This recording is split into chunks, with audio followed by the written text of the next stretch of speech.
What's going on, Jerome's? So I feel like I always have to preface that I like Justin Fields a lot. I liked him at Ohio State. I liked him coming into the NFL.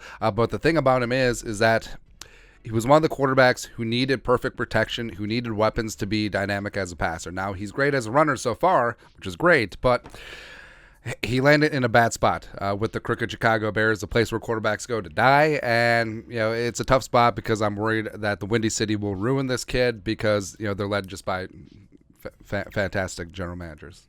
Just good times, man. But, all Justin Fields, it's been an offseason for him where, he's pumping his chest, already a top 5 rushing quarterback in NFL history, which actually may be fair, but then saying that he's going to be the Bears' first 4,000-yard passer, which, I don't know, man. For a guy who barely threw for over 2,000 last year, maybe pump the brakes. But the hype train is certainly not pumping the brakes, as he was voted by the players as number 86 player in the NFL, ahead of Trevor Lawrence, by the way, who had himself a true breakout season last year. Of course, Trevor Lawrence and Justin Fields have always been compared to each other for time immemorial.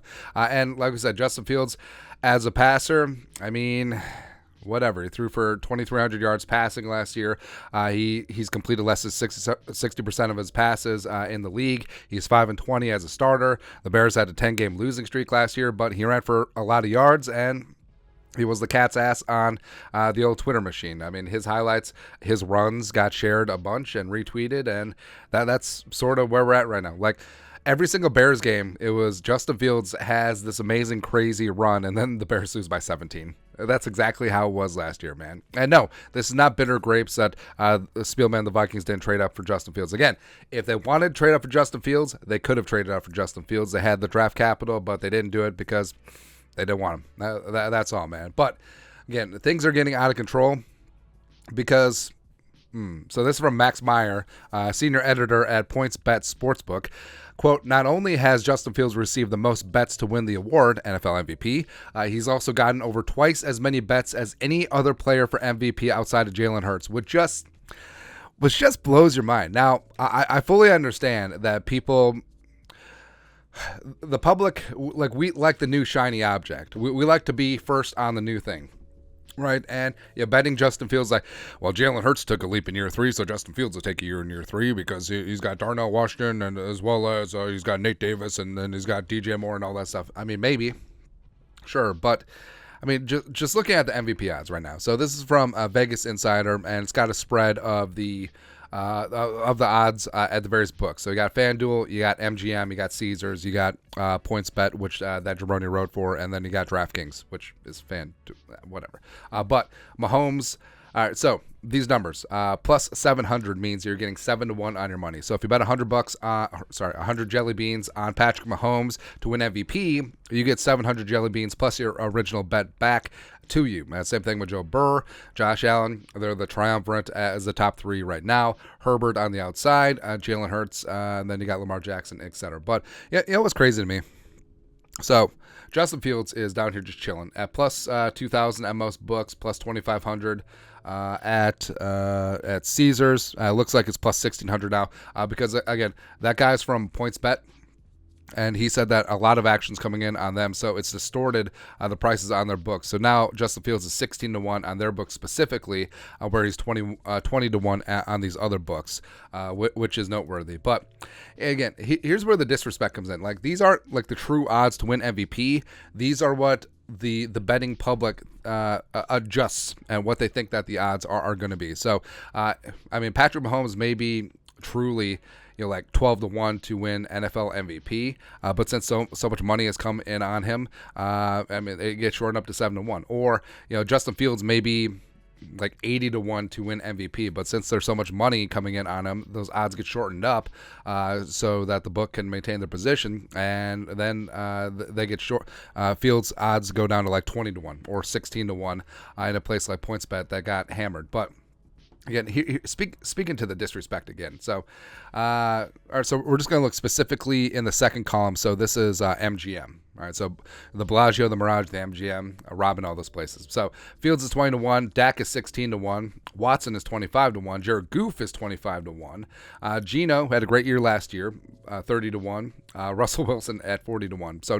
So pay attention. So Brock Purdy, Derek Carr, Russell Wilson, 40-1. right? And then you get into Trey Lance, who might be QB3 for the Niners this year, 50-1. Jordan Love, who's never been a full-time starter at any point in his NFL career, 50-1.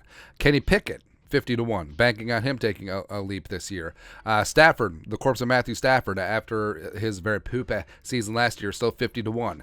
And then you got Kirk Cousins at 50-1 as well, where Kirk Cousins is in year 2 with Kevin O'Connell. Kirk Cousins has the best receiver in the National Football League. Kirk Cousins, knocking down all the wood. If the offensive line stays healthy, has a decent offensive line. He has possibly tight end 2 in the league. He's got the best rookie wide receiver.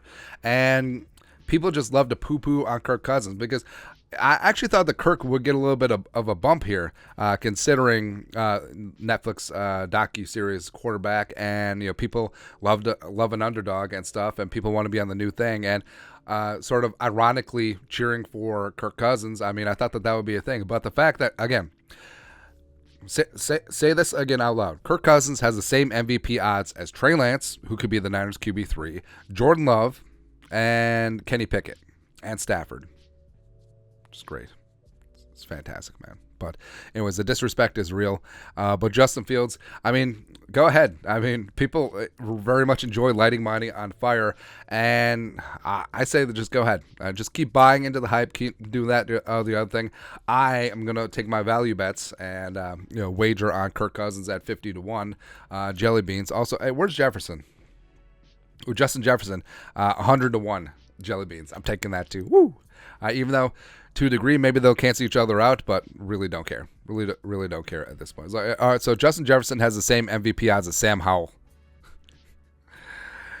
So stupid, man. Like, the MVP is such a stupid biased quarterback award. Like, how is Matt Ryan still on this list? I mean, he's plus 8,000 at Caesars. Are they expecting him to come out of retirement? By God, that's Matt Ryan's music. But the thing about it is that, hey, if even Justin Fields has a good season, like say he throws for 3,000 yards, maybe he runs for 1,000. I mean, the Bears go 6-11, which 7-10 if everything goes well, sure. But how is he going to beat out Mahomes? How is he going to beat out Joe Burrow if and when that calf is okay? How is he going to beat out Josh Allen? How's he going to beat out Jalen Hurts if the Eagles are still phenomenal again? How's he going to beat out Kirk Cousins? I mean, if the Vikings go on another tough run again and win the division going away and win 12, 13, 14 games.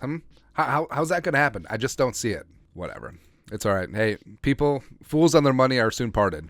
It is what it is. But your thoughts are our thoughts. Justin Fields is the most heavily bet player for NFL MVP in 2023? Question mark. Let us know your thoughts and our thoughts in the comment section below. Subscribe for daily Vikings takes. Want to support the work? Put a little something in the Venmo. But till next time, Skol, production value.